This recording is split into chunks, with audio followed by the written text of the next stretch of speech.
protagonizaron ese cambio de mentalidad, hay españoles como Aranzadi Unamuno, el primo del filósofo, Américo Castro, muy importante en la visión híbrida o mestiza de la cultura española, o Ramiro de Maeztu.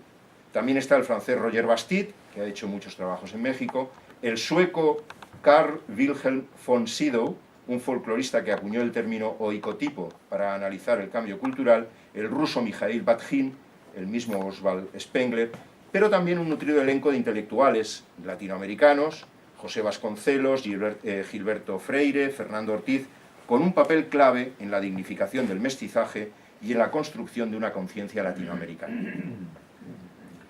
Volvamos a la historia de las cosas. En los manuales de historia de la cultura, el mestizaje, vamos por la mitad más o menos de la conferencia, para que se haga un cálculo. En los manuales, que no empiecen a pensar en cosas que no son de la conferencia. En los manuales de historia de la cultura, el mestizaje o el hibridismo y América Latina son presentados como una misma cosa. Barker los pone con claridad. Mucha gente considera que América Latina es la región híbrida por excelencia, siendo un lugar de encuentros, choques, mestizajes y todo tipo de interacciones entre la población autóctona, los invasores europeos y los esclavos africanos que llevaron los europeos. El mexicano José Vasconcelos fue un defensor del hibridismo y afirmó que el mestizo era la esencia de la nación mexicana. El brasileño Freire, por su parte, definió su identidad en términos de mezcla, sobre todo entre la cultura africana y la europea.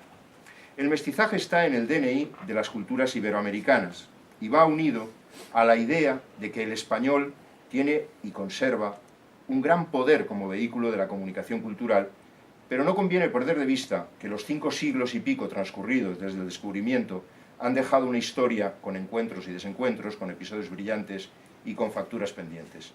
Y ahora pónganse los cinturones porque en 3 folios vamos a hacer 5 siglos de historia, ¿vale? Entonces, esas 5 etapas que tenemos, vamos a ver cómo las caracterizamos. La colonia ocupó los 3 siglos que van desde principios del XVI a finales del XVIII. Fue una época con un uso escaso del español, debido al poco valor de los idiomas. La revolución lingüística aparece en el siglo XIX y se consolida en el primer tercio del XX, curiosamente. El prestigio del latín le resta importancia al español, pero sobre todo es la actitud de la Iglesia que resulta favorable al uso de los idiomas indígenas para llegar mejor al alma de los indios. Entonces, esto es lo que de alguna manera condiciona el poco uso que se hace del español durante esa época. La cultura de la conquista, al principio sobre todo, y de casi todo el periodo colonial, giró en torno a la arquitectura, el urbanismo, la plástica, la música, y estuvo impregnada de valores religiosos. Se alimentó con el objetivo de construir un nuevo mundo o de levantar una utopía, pero fundamentalmente su propósito fue ganar a los indígenas para la religión católica y convertirlos en buenos súbditos de la monarquía peninsular. Se produjo una mezcla, una fusión en la gastronomía, en la manera de vestir, en los usos, en las costumbres, en la música, en las artes amatorias, en el estilo de vida. Fue un formidable proceso de aculturación y de hibridación, del cual surgió una sociedad distinta que en términos artísticos dio el barroco americano y que en términos más amplios dio el espíritu latinoamericano, el alma de lo que se ha llamado el extremo occidente. Pasamos a las independencias. El siglo XIX es el periodo de las independencias y de las nuevas naciones americanas. Sella la ruptura con España, su desvalorización, su desprestigio como potencia imperial y hasta cierto punto su condena como origen de todos los males. El repudio americano de España va acompañado por la admiración hacia Francia, Inglaterra y los recién creados Estados Unidos. El mestizaje sufre un doble cambio de dirección. La mirada americana se dirige hacia las grandes metrópolis del momento, París, Londres, Filadelfia y más tarde Nueva York. Incluye la acogida de nuevas y grandes remesas de migrantes procedentes de Italia, de Francia, de Alemania o de Holanda, que llegan sobre todo a Argentina, Brasil, Chile. España se divide. Una parte de la sociedad quiere subir al tren de la modernidad que circula por París o Londres, otra se aferra a las tradiciones, al conservadurismo y al alma castiza. Aún así, y dentro de los límites de esta dialéctica, se mantienen vivos muchos contactos y sigue activa la comunicación con América, con los países que aún son colonias y también con los nuevos países según se les va reconociendo la independencia. Los intercambios entre las nuevas naciones se sitúan en un segundo plano. Las grandes ciudades referentes de la cultura son pocas: Buenos Aires, México, Santiago, en su modestia.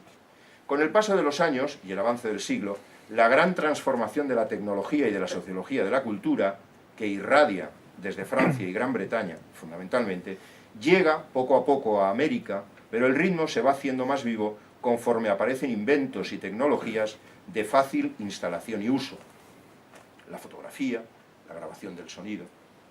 También en España la masificación de la cultura lleva retraso con respecto a esos países de referencia y a los que se van incorporando a la ampliación de la producción cultural. A partir de la segunda mitad del siglo, en las nuevas naciones, se produce un movimiento entre personajes de la política y de la cultura que, atemorizados por el poderío y la voracidad de los Estados Unidos, se alinean a favor de España, que con la guerra del 98 perderá sus últimas colonias. Fue en ese momento cuando nace el término y el uso latinoamericano, y no, como se suele decir, no son los franceses realmente quienes lo inventan, es una cosa que se dice, para poner en circulación el ambiente más favorable a la invasión de México por Maximiliano III. El término latinoamericano es el nombre elegido por ese grupo, esa comunidad de americanos, para proclamar que los americanos del centro y del sur, a diferencia de los del norte, forman parte del mundo latino, en una pugna universal que se da en estos momentos entre el eje anglosajón de Estados Unidos y Gran Bretaña y los países latinos de Europa. El resultado de este periodo, que se extiende a lo largo de un siglo, son los romanticismos, el americano y el español, el enraizamiento de las culturas de masas y la aparición de las primeras vanguardias en algunas de las grandes metrópolis citadas.